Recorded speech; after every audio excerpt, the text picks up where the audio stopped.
Veterans Day. Stand at attention before we start this show. Veterans Day. You know any vets? Yeah, my dad's a vet. Proud damn vet.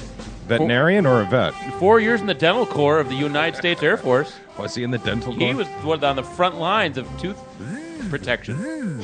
he was. Was he in there? Well, you were home tucked in bed, safe. My dad was doing teeth. Was he in the torture part of it? Was he like, we need to get answers out of this guy?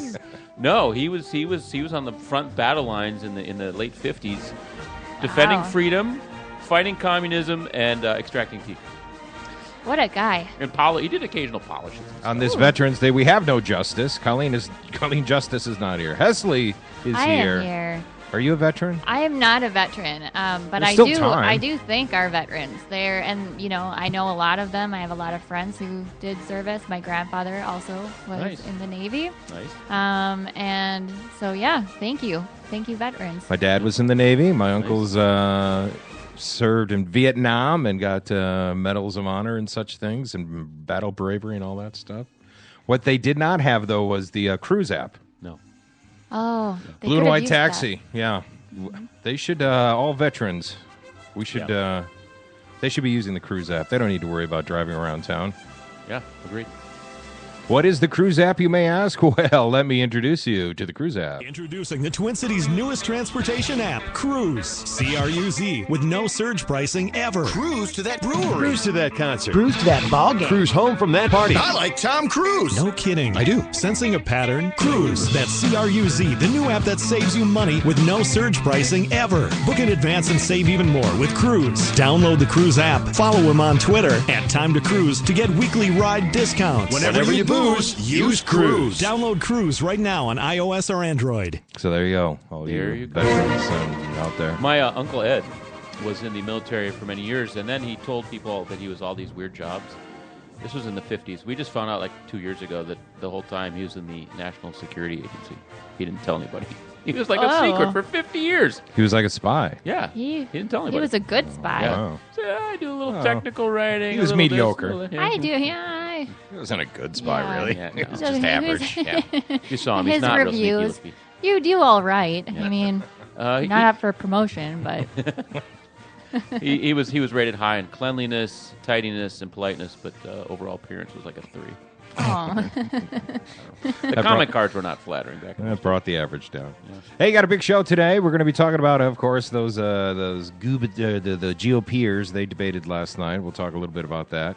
Cryotherapy. Have you guys heard about this? I cried a little bit this morning, so yeah, I know a little bit. So there's your cryotherapy. Freeze you or something? What? Yeah, okay. They're doing with some freezing stuff. Housing prices in Minnesota. How do we rank? And then we're about to right now give Michael Brandisi, very talented director out there at the Chanhassen Dinner Theatre. He's done Broadway. He's from New York. And he is now also the owner of the Chanhassen Dinner Theatre. New show just opened up last weekend. It's fantastic. Sister Act.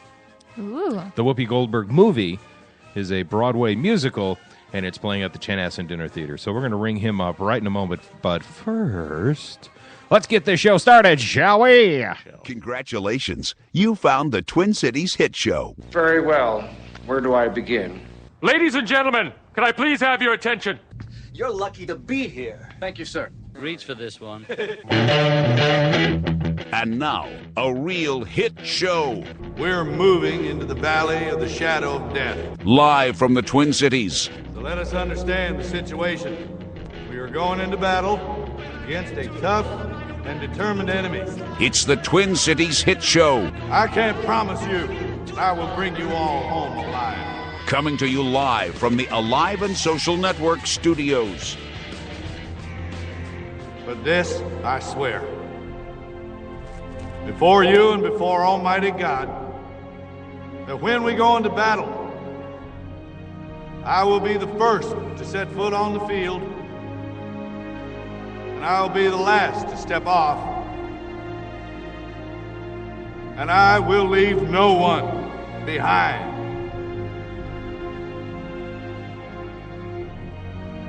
Dead or alive, we will all come home together. So help me God. And now, let's get this hit show started. 'Cause freedom don't come free. I'm an American soldier, an American. That was, name that actor. That sounds like Mel Gibson. Right. Right. Kind of ruins the gravitas of what he was saying was so really cool, but it's the same guy who called the cops sugar tits on the highway in Malibu. He hates my Jewish people. Yeah. My problem was when that was on, CNN is on in the background here too, and Ben Carson was up there. Oh. And so I just, in my head, Ben Carson was saying all those things. Leave no one behind. Another one. Another bit. Yeah. What a shame. I loved Mel Gibson, and I honestly can't even get past it. Good speech. Well, he hurt your people. Movie was When We Were Soldiers, and it's great military speech. Ben Carson is not a dynamic speaker. No. Our future president, Ben Carson, is going to be a horrible dynamic speaker. His wife is quite a singer, though, huh?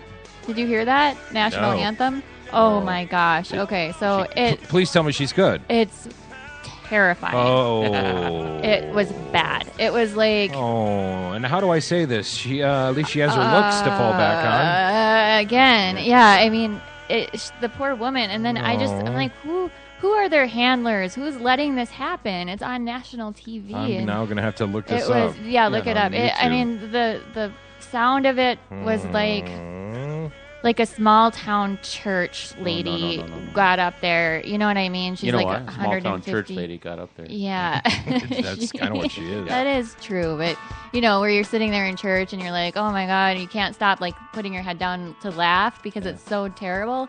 But then, there's only like 12 people in that audience. This was a lot more. So. Ben Carson, I finally figured out how to describe him. I dabble in these dating sites. One of those Plenty of Fish, where you can pick your body type, but there's no standard. If you fall here, so a lot of these people are like, I'm athletic. Oh, yeah, he's the type who would call himself athletic on his dating profile. Ben Carson's a good-looking man, actually. He's attractive. Hey, we got to speed up. We got to get to Michael Brandisi. First, I want to plug that Sick of Sarah will be here in studio tomorrow.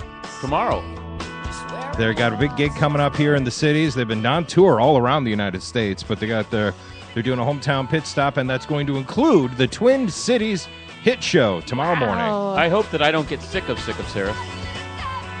How could you? I like these guys. I said this yesterday. Yeah, they're good. I hope they don't get sick of you, Chuck. All right, so let's give Michael Brandisi a call. I told him we'd call like 5 minutes ago. Hopefully he's still there and not doing Broadway-type things because, when you're a big Broadway guy and owner of the Chanhassen, you might be. This is Michael. Michael Brandisi, it's Rusty Gatenby. Hi, Rusty. How are you? Good. You're on our Twin Cities Hit Show. We have Chuck and we have Hesley. Say hello to Michael. Hi, Michael. Hi, Michael. Hi, how are you? Hey, first off, fine, thanks. Fabulous show last Friday night. Sister Act at the Chanhassen. Was that opening night for everyone? That was opening night, and if I had known you were going to be there, I would have had an extra habit for you. Like smoking? I know you like to get on stage. Yes, I've joined. I've forced myself into your productions a couple of times now, and it's always been fun. Well, next time you come back, we'll find a walk-on for you. Well, is this a unique challenge for you in casting this show? Because you seem to have a steady group of actors that go from show to show, but this time you got new people joining the show. Well, I always try to mix it up a little bit and try to have some fresh talent and some of our veterans. I would say, pretty much on average, I do that about 50-50 per show. All right, okay. Yeah, so I don't think this one was any different. I mean, it's a different kind of show for us. And it's a little, pushing the envelope a little bit, and we're kind of trying to develop our audience. And in that regard, it's a little bit scary, but we're doing well with it. I mean, it's selling really well. Good. The advance is quite good, and we're thinking we got pretty much a good 4-month hit on our hands. Yeah, well, definitely always top-notch productions out there, and this one again is just fantastic. Now, why do you say your this production is kind of pushing it? What do you mean? Well, it's a little bit more. Well, first of all, it's new, and all the music is new, and so nobody really knows the show. I mean, they know the movie, but this is original music by Alan Menken, and it's a fantastic score. And people might come expecting to hear some of the songs from the movie, and they're not in the show. The show has its own original score, and I think that's really commendable. I felt the same way about Mary Poppins. The wonderful thing about these new shows coming out, the creative teams are not afraid to not just transcribe the movie, but to make the play something a little different. And I think that both of our last two plays succeeded in that. So, if you want to see the movie, the movie is available on video, but the play is quite different and a lot of fun and a completely different score. Because there's a moment in the first one where Whoopi leads them into "I love him," and that's not in the Broadway show. No, it's not, and that is a fun moment in the movie, and we have lots of great music in this show. Well, and for people who don't know, this show. I like the show a lot. I like it because it's fun, it's funny, it's goofy, it's silly, and then ultimately it delivers a punch to your solar plex. It's just got a really good message and a real touching ending, and people really are surprised by that. Hesley, Chuck, do you know who Alan Menken is? No. I'm going to look him up now, though. Michael, tell everyone they do know who Alan Menken is. They're just not familiar. Alan Menken's resume, go. Well, mostly Disney. He's most famous for most of the Disney scores: Beauty and the Beast, Little Mermaid. He's won. Show. He's won like an armful of Oscars. Yeah, and he's the one thing about Alan Menken is he can do all styles. I mean, this I think was a lot of fun for him because it's 70s music and 70s style, and he really gets into it. Some of the backups are really quite funny when the thugs in our show start to sing the backup. The audience starts laughing just because they're sort of goofy 70s backups. How did you? Let's talk about Michael Brandisi for a moment, shall we? How did you first stumble into the Chanhassen Dinner Theatre, you New York boy? Not my favorite subject. I grew up in Philadelphia and made periodic trips to New York on the Amtrak, and saw shows in the 60s and 70s in the golden age of musical theater. And, started auditioning at long distance from Philadelphia. I'd go up for a day and do an audition and come back. And I was in high school shows, really. Nobody in my family was in theaters. I don't know where. I mean, I did play accordion like most good Italians. But, I don't know, there wasn't a whole lot of theatricality in our family, but I did love theater, and I got turned on to it when I saw a production of Golden Boy with Sammy Davis Jr. in New York City, and it just blew me away. And I said, that's what I want to do, and off I went. I had a little fling with Broadway. I got cast in the national tour of the Broadway musical Grease, and went on the road with that for 56 weeks. What was your role? Pardon me? What was your role with Grease? Oh, I played all of the boys.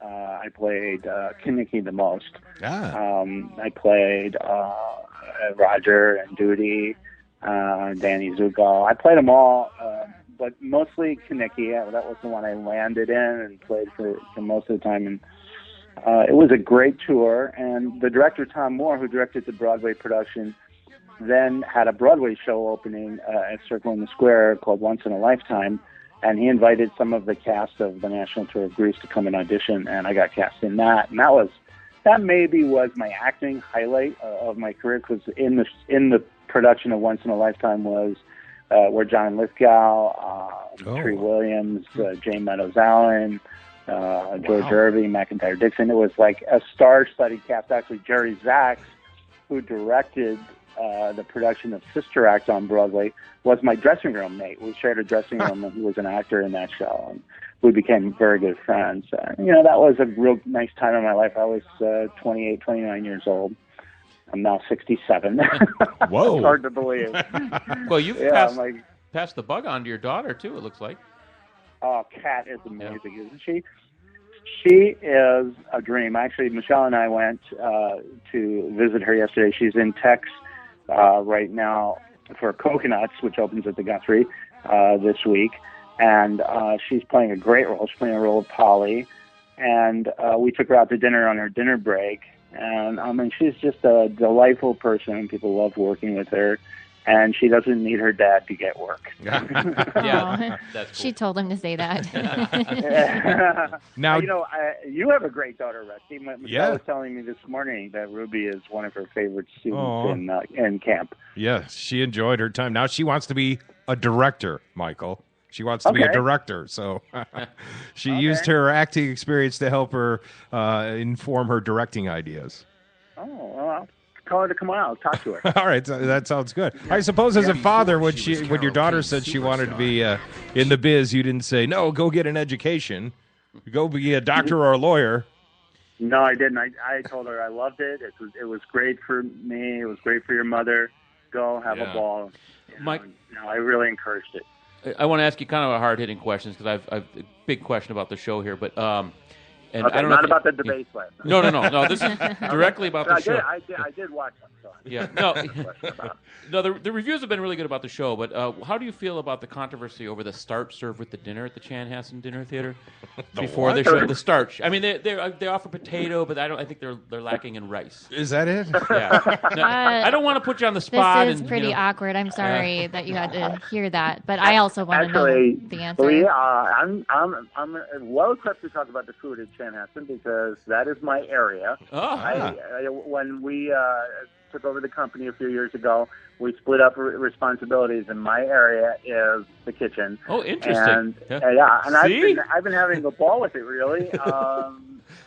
We have a new culinary expert called Omar Guevara, who has been working with me and my head chef to improve the menu. And we put a whole bunch of new items on. I don't know if you noticed the new roll. We have a new salad. We have a new green bean mix, which was really wonderful on open night. We have a new fish that we just auditioned that we got lots of raves on. Actually, the food was so good. People kept coming up to me during dinner and saying, this food has really improved. This is so great.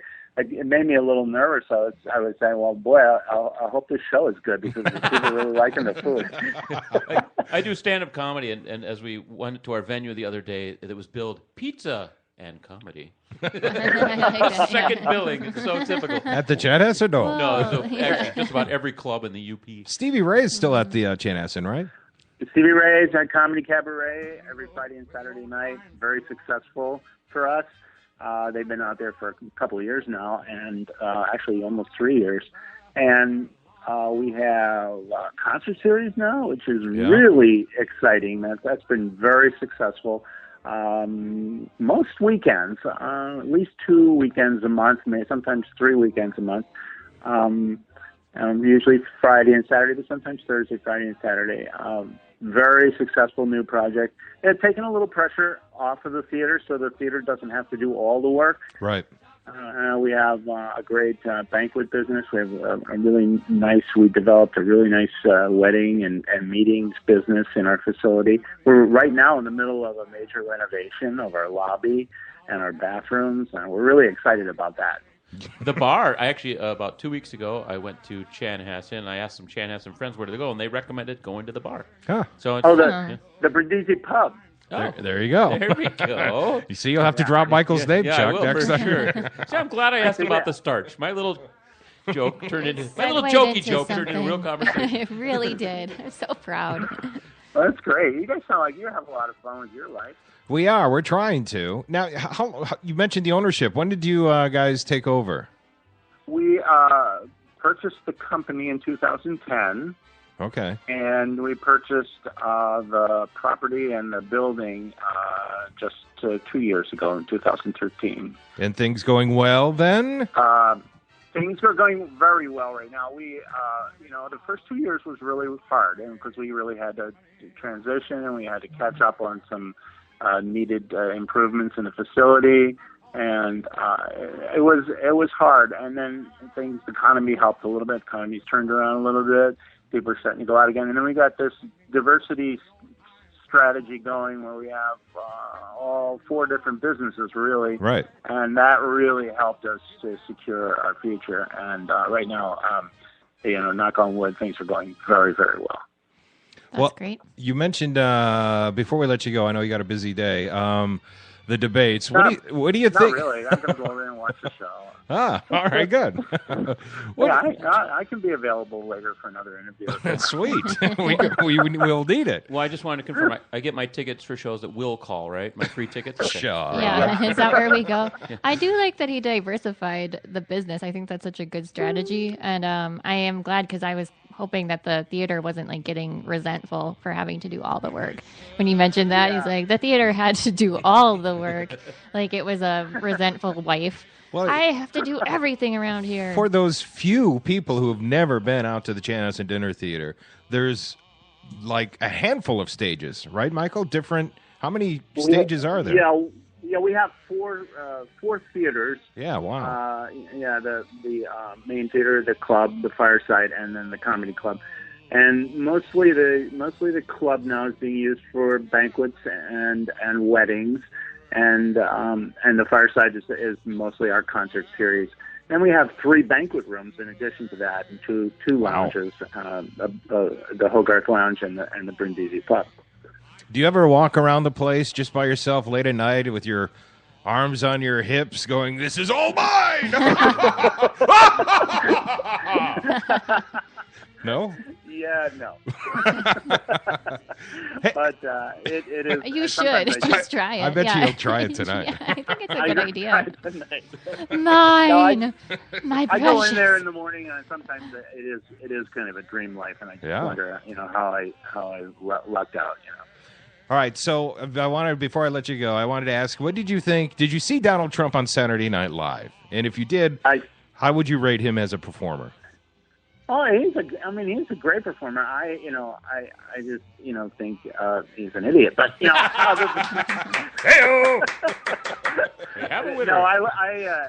think he's a performer. But I'm nervous for the Republicans because I want them to get their act together.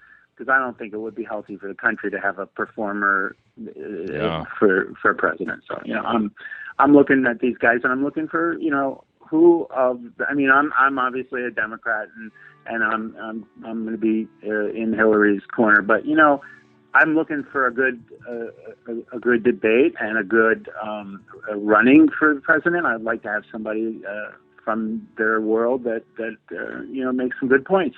This play is about that. It's about listening to each other and being inclusive and saying, listen, I'm not on your side, but you might have something to say that might make me think about some things differently, and vice versa. And that's what I think that the Sister Act is about.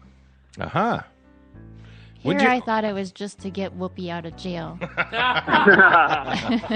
And I should watch it again. Wouldn't you like to have Ben Carson in your theater camp for a summer? He needs performance help. No, I wouldn't because I'd have to keep waking him up. Wake up! Pay attention. All right, so the Sister Act is on stage. You got some time because it's going to be there through, February, unless the audience demands longer? Yeah, it's through February for sure. And do you have an inkling of what comes next, or is that hush-hush? No, we are doing Disney's Beauty and the Beast next. Oh. That'll be fun. Mm-hmm. Awesome. Yeah, I'm just trying to mix it up a little bit, the clearly family entertainment, maybe, a little more adult entertainment. Try to have our corporate groups satisfied and our families satisfied. I mean, I really think Sister Act is a family show, too. I think you could bring kids to that. I think everybody will enjoy Sister Act. And if you have a dad or a grandpa who looks kind of like the Pope, be aware he may be dragged into the show. I like to do that kind of stuff, don't I? The guy on Friday night, my seatmate, Neil Justin from the paper, he's like, I think he was part of the show. I go, no, I think he was just the guy in the audience. No, I went up to him afterwards. I said, okay, well, you just established that the best Pope we'll ever have in this entire run. That guy just got totally into it. He was dancing. He had the look. He was great. He was just Uncle Bob out for a prime rib dinner. He had been to the bar shortly before the show. Real duds since we opened. I mean, it's been like, come on, get up. He couldn't get anybody charged until Friday night. Oh no, he was fantastic. Oh, and also, what about? Have you kept up with our Amy Adams? Yeah, we talk to Amy a lot. She's real good friends with my business partner, Cameron Kangas and Claire Adams. Amy's a dear, sweet person and hasn't, she's become incredibly successful and hasn't changed a bit. She's just a doll. And she was at Chanhassen Dinner Theatre for how long? We did 4 shows. I think I did 4 shows with her at Chanhassen. Wow. 4 or 5. And Nice. then she left to do Movies. what's the movie? Drop Dead. The one movie she shot here. Drop Dead Gorgeous. Drop Dead Gorgeous, right? Yeah. And then I let her. She was in Brigadoon, and I let her go for 5 weeks to do that movie. And then she came back and she said, "I'm going out to California." And I said, "Oh, don't do that." She did. And she's a great lady and a real sweetheart. She's one of the rare exceptions of a redhead I would definitely date. Hey, I'm right here. Oh wait, we've already dated. You're also one of the exceptions, Rusty. One of my favorite song moments is "The Life I Never Led." Is that right? Is that the name of it? Isn't that a great song? Yeah, that's and one. Britta Ullman sings that so beautifully. And it really has that Ellen Menken flavor to it. It kind of brings the crowd to their feet when she's done.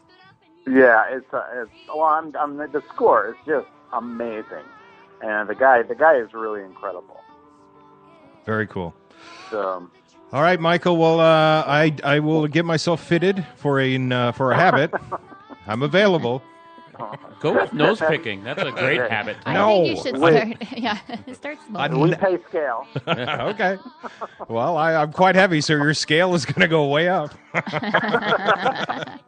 Thank you. You guys are delightful. Thanks for having me on. Yeah, thanks for taking a moment with us, Michael Brandisi. See ya. Have a good morning. Thanks, Rusty. Good night. What a nice guy. Me? What a success story. I'm okay. Yeah, what a great success story. I mean, to keep that Chanhassen and Dinner Michael. Theater going and growing. Please tell me you guys have been to the Chanhassen Dinner not Theater. in a long time. I have not gone to a show there in years, but I had been there. So I'm going to have to go again.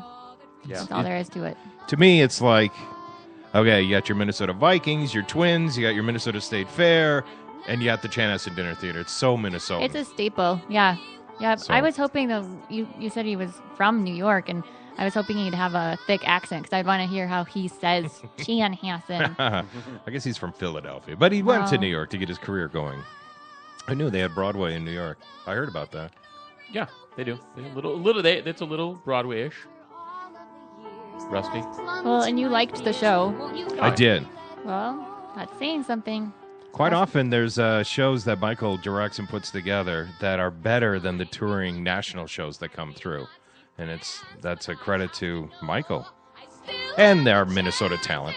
Well, I am going to imagine him walking around at night in the theater, though. Mine. This is mine! Mine. I've built it all. And he's got to have like a terry cloth robe on. Yes, definitely. And a Smoking cigar. a cigar, yep. A little glass of scotch. Yeah, he's so going to do that tonight. He better. Yeah. All right, well, we're going to take a break. When we come back, we'll talk about some of the debates, the cryotherapy that you may not want to try, and the housing prices in Minnesota. What's up with that, huh? What is up with that? We'll find out. What's up with that? Rusty? We'll find out. We got to take a break. We'll be Can't right wait. back.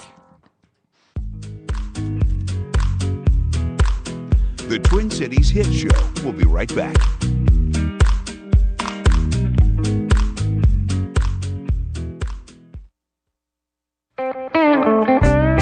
Third Street Brewhouse, built on a perfect site in Cold Spring, Minnesota, combining the state-of-the-art brewing facility with exceptional water. Hello, did we mention Cold Spring, Minnesota?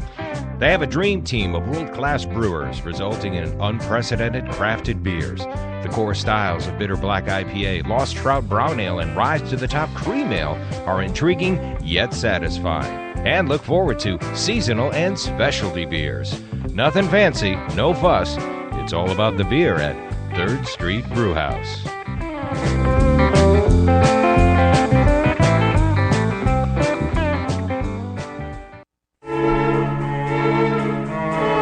MacMen. Don't let your computer problems drive you mad. We are MacMen, Minnesota's premier tech consultants and problem solvers for Macs, mobile devices, troubleshooting, training, and much more. No more dragging your computer all over town because we come to you. We love making house calls to your home or small business. MacMen. Call 612-345-8005.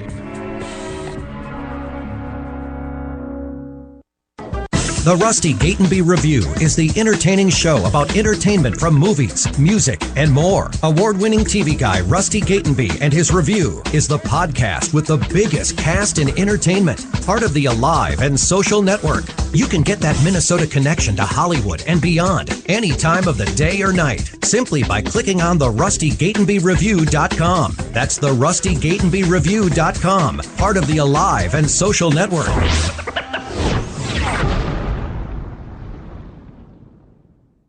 Introducing the Twin Cities' newest transportation app, Cruise. C-R-U-Z, with no surge pricing ever. Cruise to that brewery. Cruise to that concert. Cruise to that ball game. Cruise home from that party. I like Tom Cruise. No kidding. I do. Sensing a pattern? Cruise. That's C-R-U-Z, the new app that saves you money with no surge pricing ever. Book in advance and save even more with Cruise. Download the Cruise app. Follow him on Twitter at Time to Cruise to get weekly ride discounts. Whenever you booze, use Cruise. Download Cruise right now on iOS or Android. You're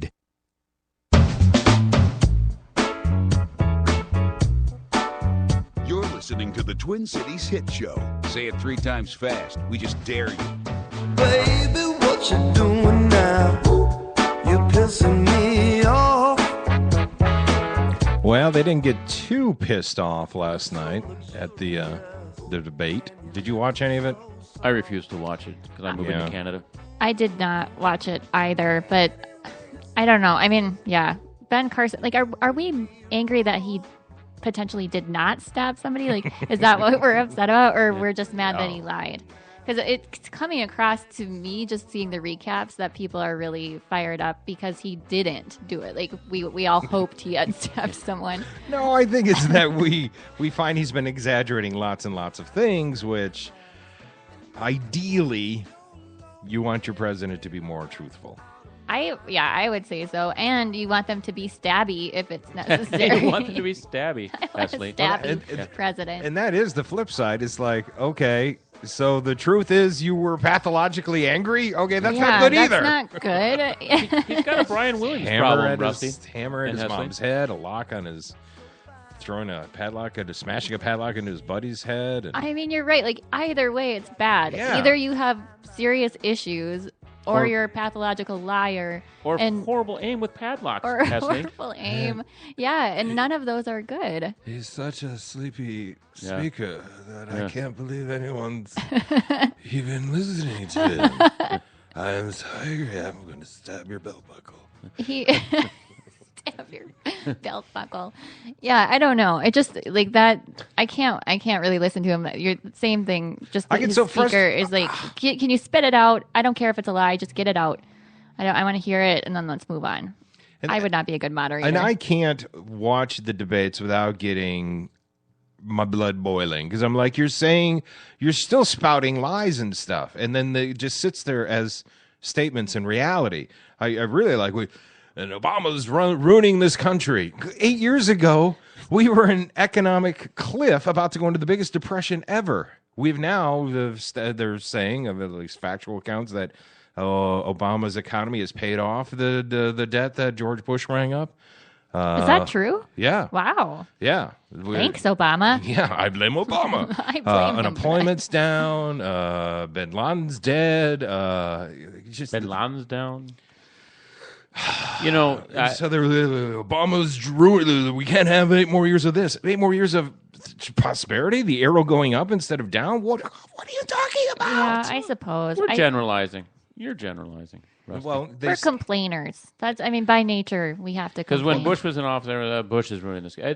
You know what? You can't turn a cruise ship in half a second. And Bush had 8 years. Yeah. That's not half a second. I know, but... And then Google fact-checked or whatever on Republican presidencies and Democratic presidencies and the economy and all that stuff. 70 years of research since the Depression. And it's the polar opposite of what the Republicans will tell you as far as success and unemployment and the economy. And because Hillary made the statement that the economy does better when there's a Democrat as president, and then people are like, well, it's bullshit. Well, then when you look it up, the numbers don't lie. And then it turned Rusty into a sassy black lady. The numbers, they don't lie, you know. I don't know what accent that was. That was more Latina. Look, I want to be clear that on the show, by the way, that I'm instituting a new policy. When things get heated, I'm going to use your names. Yeah, I think that's During good. a recent heated email exchange, someone used my name a lot. And my point is, if you're sending an email to me, I know it's to me. I'm the only person receiving the email. You don't need to say my name, Rusty. That is a Okay, good point, Hesley? Chuck. Thank you. I'll try not to, Chuck. But the problem is that when we're talking about the debates and you bring up a personal email, Chuck. Yeah. No, I'm talking about... what does that have to do with Ben Carson? Hesley, I'm bringing this or up. Bin Laden. Hesley, because I feel that I'm getting a little fired up, Hesley. And as I do this... You want to know, Yeah. you want us to know why you're speaking to us in that way. Yeah, I don't know. I think that maybe that would help the debates if they used each other's names more. Or give them nicknames. Or nicknames. Oh, I like that. Like Hesley. liar, liar, pants on fire would be Ben Carson. Liar, pants now back to you, liar, liar, pants on fire. Sleepy Pants. Sleepy Pants. I don't believe you stabbed anyone, Sleepy Pants. Back to you, questionable facts. You are way too lethargic to be stabby. Wake up and stab somebody. Wake up! Wake up! I have a belt buckle right here. Try to aim at it. Well, here's a highlight from that debate last night. Just a highlight. The latest Republican presidential debate revealed sharp policy divisions among the candidates. Unlike their last primetime debate, they did not complain about the questions. And the focus this morning is on their answers. Some of the biggest disagreements of the night centered on immigration. Candidates also argued over tax cuts, military spending, and U.S.-Russian relations. Hold it. They blew up. Wait a minute. Donald Trump clashed with John Kasich and Jeb Bush on deporting illegal immigrants, an issue that could loom large in the general election and has already divided the Republican field. For the 11 million people, come on, folks, we all know you can't pick them up and ship them back across the border. It's a silly argument. Unless they had Cruise app. And then It's not an adult it would argument. It makes no very sense. easy. Trump dismissed Kasich. Let me just built an unbelievable company worth billions and billions of dollars. I don't have to hear from this. Good for you. I don't have to listen to Then made him. room for Bush to weigh in. Thank you, Donald, for allowing me to speak at the debate. That's really nice of you. Really appreciate that. Even having this conversation sends a powerful signal. They're doing high fives in the Clinton campaign right now when they hear this. High five. Marco Rubio and Rand Paul sparred over military spending and federal deficits. How is it conservative to add $1 trillion in military expenditures? I know that the world is a safer and better place when America is the strongest military power in the world. Ted Cruz, who like Rubio is gaining on Trump and Carson, unveiled a plan to eliminate 5 federal agencies, but named only 4. 5 major agencies that I would eliminate: the IRS, the Department of Commerce, the Department of Energy, the Department of Commerce, and HUD. Carson briefly confronted questions raised about parts of his life story. Thank you for not asking me what I said in the 10th grade. I appreciate that. Carly Fiorina, looking Or to I will regain stab you. momentum, argued she is better equipped than Trump to handle Russian President Vladimir Putin. And I got to know him very well because we were both on 60 Minutes. We were stablemates. I would not be talking to Vladimir Putin right now, although I have met him as well, not in a green room for a show, but in a private meeting. And Trump drew audible boos when Fiorina followed the lead of others to claim a piece of the conversation. Why does she keep interrupting everybody? She's a woman. Terrible. Anyway. What an embarrassment politics in the United States is It's to just- the rest of the world. I can't listen to Trump say anything without smiling and laughing. Like it's just, even if he says something intelligent, I can't I listen don't know, to his Heather. voice. Everything he does here, I can't. not even bemused. I'm just angry. Those are the two leaders. Yeah. Sleepy Pants Yeah. and Yeah. Mr. Orange. Sleepy pants. And Mr. Orange. That makes me think of like poopy pants too, like sleepy Hey. poopy pants. What are you going to do? Stab me, Mr. Sleepy Pants? I bet you won't. But you'll lie about it later. I'm so angry right now. I'm fit to be dead. I can barely enunciate, but I am angry. I'm gonna take this knife and slide it on over there. Oh, boy. Well, we got a year. Hopefully it'll be Oh. figured out. I just see nothing over on that side of the aisle. But anyway. I think. Well, why bother? They're ruining the country. Yeah, there you go. I don't. I'm gonna have to get more involved because I mean, really though, like nobody seems great to me right now. Wait a minute. What are you going to do by getting more involved? I don't know. Let's be careful. Pay attention. I'm not gonna do anything. I But pledge to. I'm gonna start paying more attention. That's how I get involved. Listen for a week or two in July, and then for about a week in October, and then vote. That's, that's really pretty much all all you it do. takes. I should vote this year. Right now, Next it's, year. for me, it's more of just an amazing piece of American culture Yeah.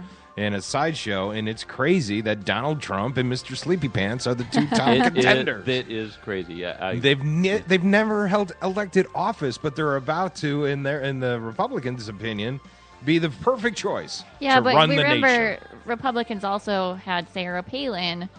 You know, they're not the best Hey, rest picker my outers. case. I think they could pick, better Well, choices. Michelle I don't know. Bachmann. Yeah. Yeah, well, there you go. Obama had limited political experience, and he actually turned out okay. Yeah, well, at But least he had some. Yeah, some. It's I better am than scared none. if Hillary is the candidate, though, because Daddy no likey. yeah, she scares me. Why?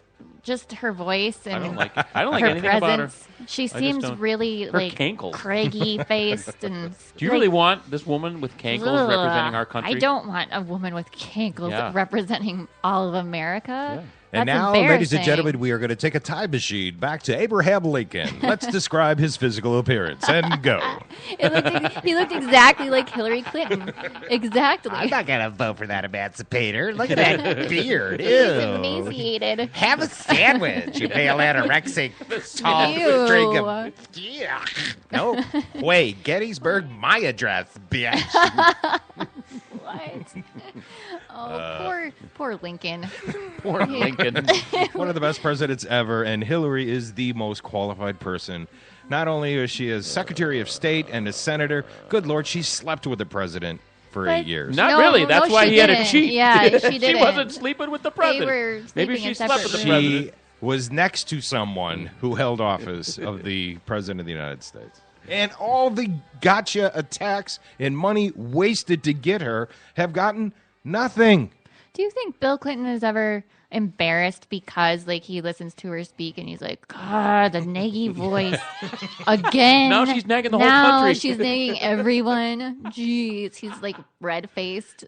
He looks down at the ground and shuffles his feet. Maybe. Dang it. I think they, like many couples, went through their marital crisis. I think you're that minimizing. Chelsea Yeah. was a test tube baby because there's no way I can't She imagine. looks exactly like a mixture of those two. I though. know, but I don't think they made her together. I think a doctor made them. A doctor is made of spare parts. No, I mean in a tube, and then they implanted it into Hillary. Well, have you guys ever heard of or listened to Godsmack, Chuck? You Yeah. strike me as someone who'd be a Godsmack. I know some people who take Godsmack, so. What? Heroin. Is that heroin? Is it? Yeah, Oh, I didn't know that. Godsmack is heroin? Yeah. Who is Godsmack? It's an old band. They've been around for, 20 years, I bet. They're kind of metally. Yeah, they're kind of along the Kurt They're Cobain. like a metal They're, grunge. Pick Soundgarden meets Kurt Cobain. Yeah. This is them right now. They are, well, here we go. They're an alternative metal band from Lawrence, Massachusetts, formed in 1995. Did they name themselves after heroin? Yeah. No, Are they on heroin when they're singing this? Probably. I think they got smacked by God. If there is a god. They got smacked by some sort of deity, Well, allegedly. they, you talk about people name-calling and such at the debates. They were at a concert in Washington State, and someone was yelling out, Hawks, because of the Seattle Seahawks. Uh-huh. This is not how you get a crowd on your side. Oh, no. let me tell you something about those flukes. They have sucked big fucking dick this year. Whoa. That's aggressive. Who's fucking undefeated right now? New England Patriots are. That's right. So suck it. You started it. You started it. We're going to go undefeated this year, and you guys are not because you can't, because you already lost a bunch of games. You lost a bunch of games. Seattle Seahawks. The rest of the band's like, no, stop, stop. They sucked big dick in 2015, yeah. Wow. See the Seahawks. What did you say, big cocks? I don't think so. Maybe little cocks. Seattle Seahawks suck. Can you imagine me at the Target Wow. Center? They're ripping on the Vikings. It's scary. Did you know that? He's quick on his feet, though. I mean, he rhymed right. Like, I'm sure Yeah. he didn't have that prepared. It Well was a done. great little impromptu song. Well, he's a bit of an icon. August 6th is Godsmack Day in the city of Boston. Ah, well, that's So- why he's a Patriots fan. That's why he can go out and tell his fans to suck the whatever. Well, he's telling the Seahawk people. I know. He's in I know. Washington State. His whole band is like, stop. Will you stop? You Oh, wait, it goes on. Hold on. Oh, well, there's more. Team has lost a bunch of games. I know they're so good. Yeah, keep supporting them. I promise you they're not even going to make the fucking playoffs. They're not even going to make the playoffs. It's like turning into Adam Sandler to me right now. Fluke and they're going away today. The Seattle Seahawks suck your fucking. Okay, I was just able to sing. I was trying to figure out some melodies. I need to change the chords, though. That's the problem. I don't think the problem is with the lyrics, Tony. It's with the chord progression. Anyway. This guy's a train wreck. Wow. It went on for 20 minutes. Oh my God. Yeah, can you imagine going to I spend good love money it. for your ticket, and then all you get is like Adam Sandler on the stage making fun of your team? Sing the lunch lady song next. I've never heard of The anything fellatio like references made me extremely uncomfortable. He couldn't stop. that. Well, he's never going to live Yeah. here. Part of the reason he's not going to live here is probably because he can't afford to buy a house anymore. We have now jumped very high on the list of most expensive house prices in the U.S. Amen, I say. That's good. That's good for us. Here's some right? WCCO. Buying a house in Minnesota may be a lot more expensive than you thought. A report released today from Caldwell Banker shows that our state ranks 4th in the nation when it comes to the average listing price of a 4-bedroom, 2-bathroom house. How much do you think that costs? Bedroom. 4-bedroom, 2-bathroom house. Wait, it average Average? $275. I'm going to go with 280. It found that Orono was the most expensive market in Minnesota, with the average home there costing about $1.3 million. What?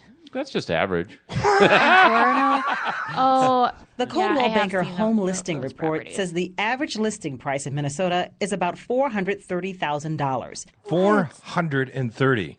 Oh, amen. Crazy. The only place I have money left is that house of mine. Please my go up, go up, go up. And But I'm- if you have your sights set on something fancier, Orono is the place to be. Like with electricity and running water. This is a great kitchen with a center island that's focused towards the great room. So it's great for It better be a fucking great room. Yeah, no kidding. painting. Real estate agent Greg Larson showed us this 4-bedroom house that's for sale on Carriage Lane in Orono on a 2.5-acre lot. It lists for $1.2 million. After Orono, the list. Where are these jobs? How much do you have to make to buy a $1.2 million house? you would have to be the host of at least 2 podcasts. I would say a minimum of 2. We got to get the mortgage guy who has his podcast show. Yeah, Tom. Yeah, we should ask him how much can we make. I don't think I'd want to live in Orono, however. It's pretty far west. Of the most expensive cities in Minnesota include Medina, Edina, Shorewood, and North Oaks. Any of them? No, thank you. North no, Oaks thank is you. cheap. No, thank Yeah, you. No, that's thank really you. nice. It's one of the top. It's the only community you can get lost in for the rest of your life, looking for a party that happens. At least Edina there. is closer in. You called I'm in. calling in from North Oaks right now because I got Can't lost get out. going to a party when I was 22 years And old. you're still there. I was there for before GPS. I got lost for 2 hours in North Oaks. They make the fancy roads that just twist and wind to nowhere. Yeah, I mean to different neighborhoods. Yeah. Have you ever been to that place? They have a little guard tower out front. Yeah. It's privately owned. Of course you have. You have all these friends.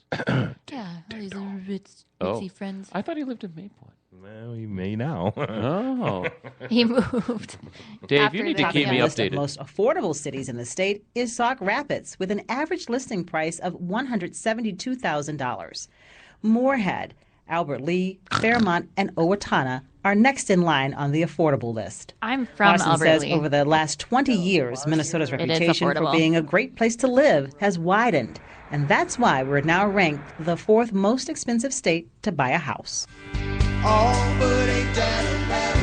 So there you go.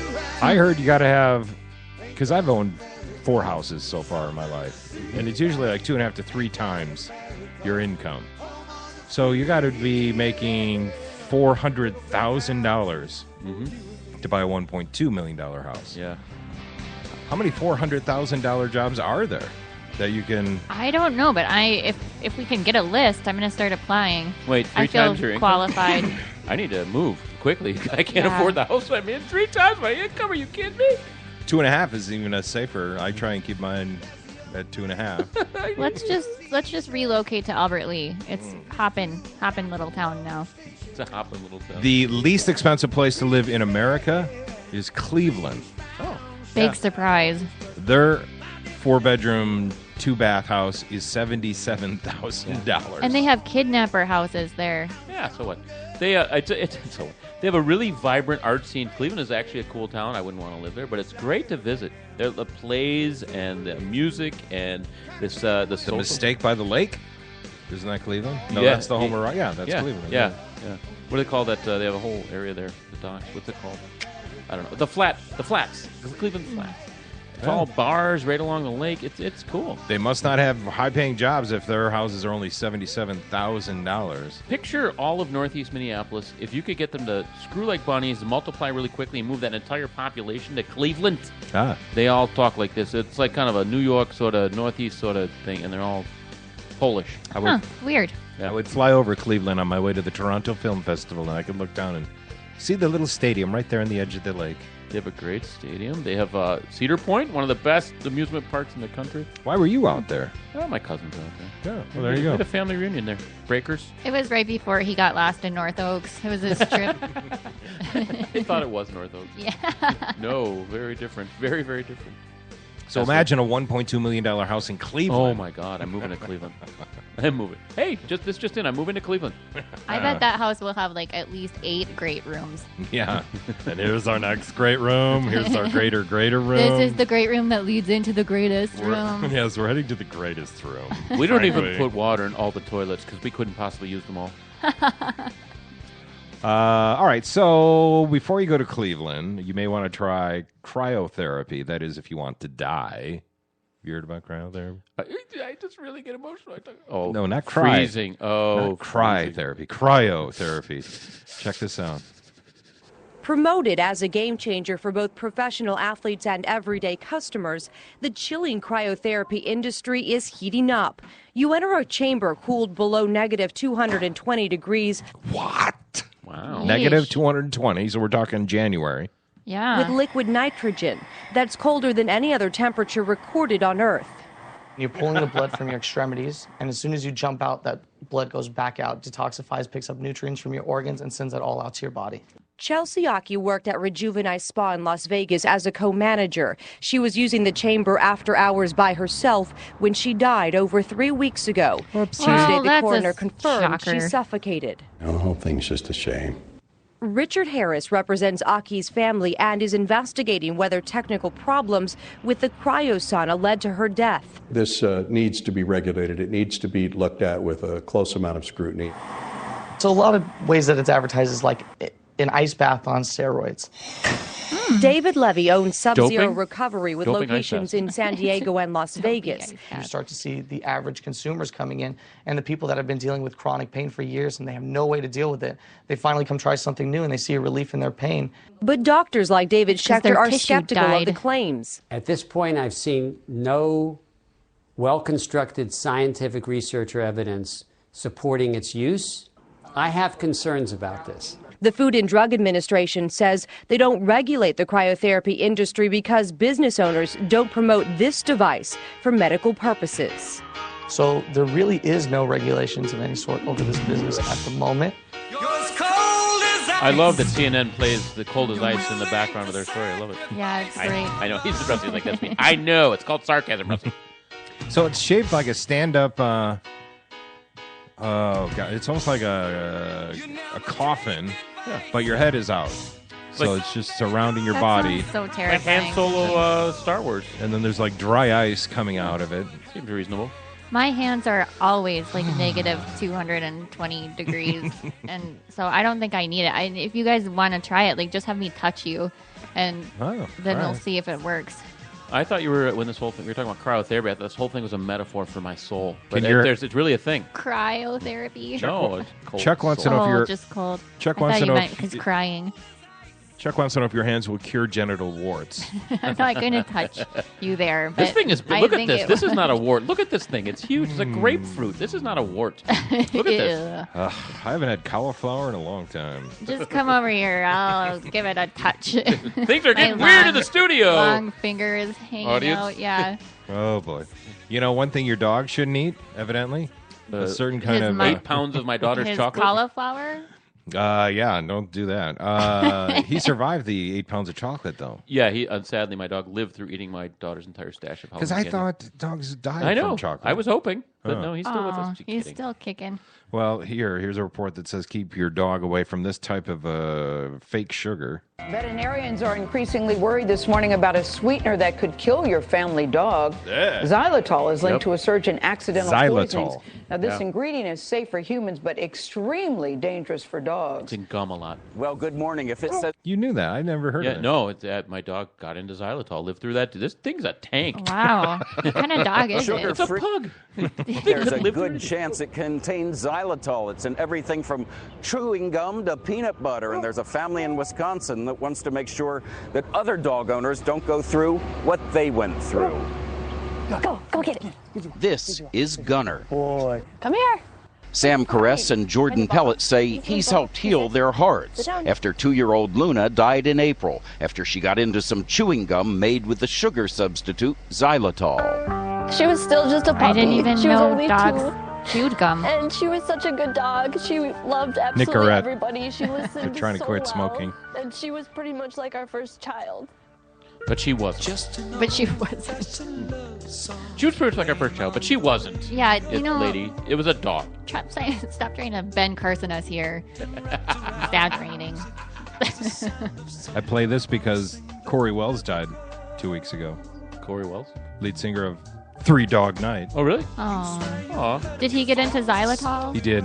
That's so sad. He was like my first child. No, bad Corey Wells. No, bad Corey Wells. Okay. Spit it out.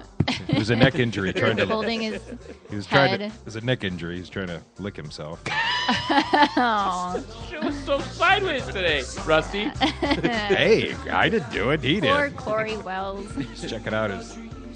He had his cauliflower. face, shoved into his mess that he made. Wouldn't that suck after being the lead singer of Three Dog Night? All the drugs, all the women, all the crazy, and then you die of like a heart attack and some bullshit like that. No, he had. How old was he? He had cancer. He was 74. Oh, that's old enough. That's okay. You know what? If I were a It lead was singer his of a time. band and I got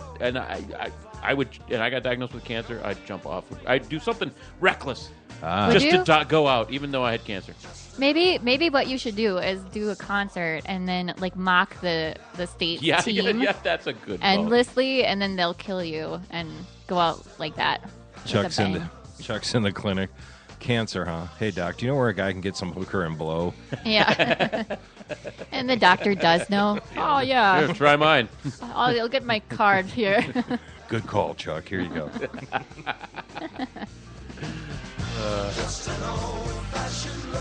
All right. Well, on this Veterans Day, I'm going to end with the story about a veteran who is swimming the length of the Mississippi River. Wow.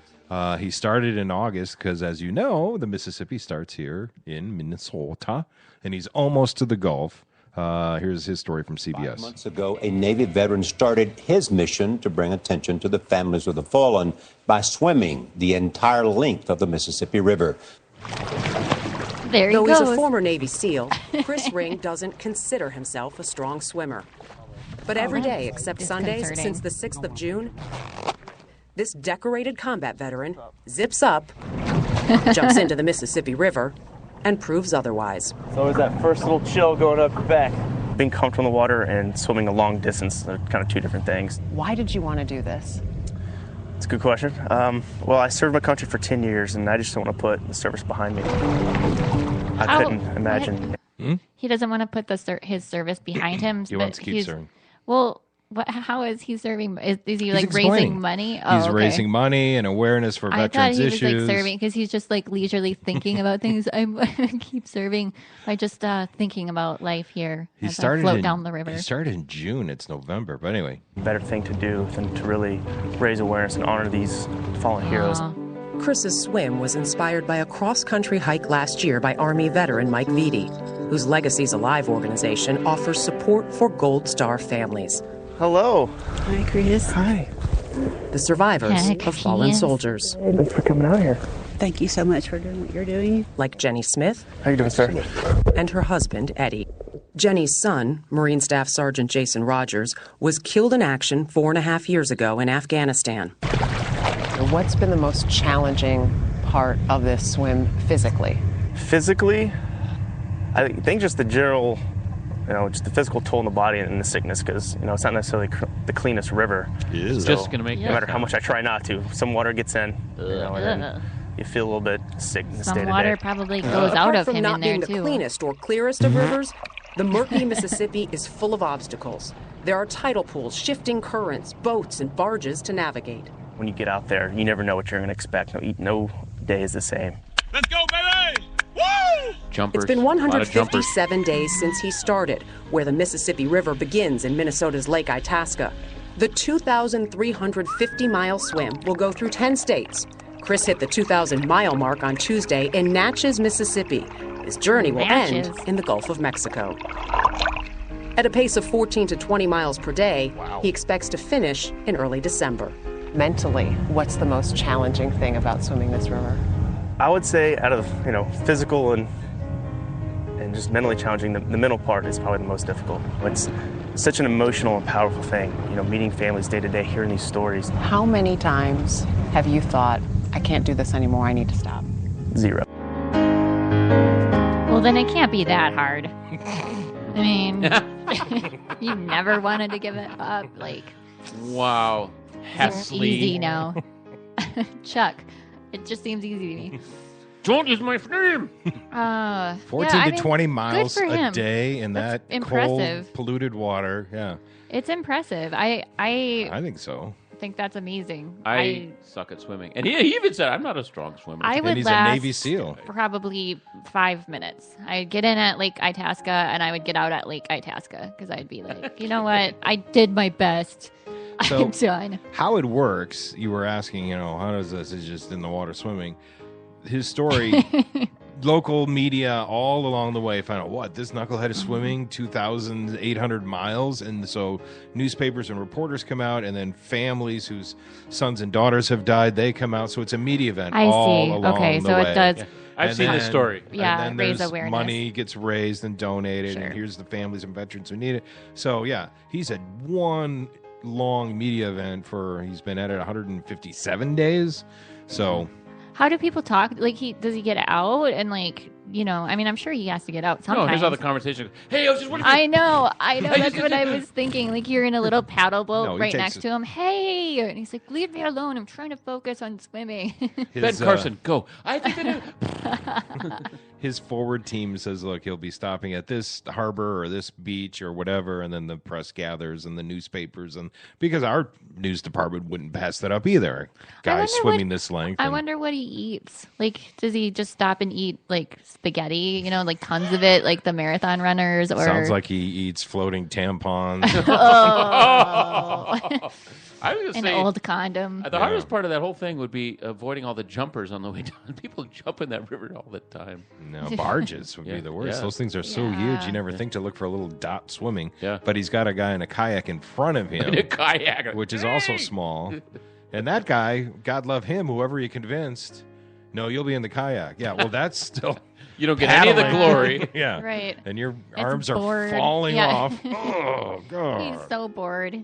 He tries to read a book when they're floating nicely and can't really get into it. He's 12 pages into Infinite Jest. Tampon, dead ahead.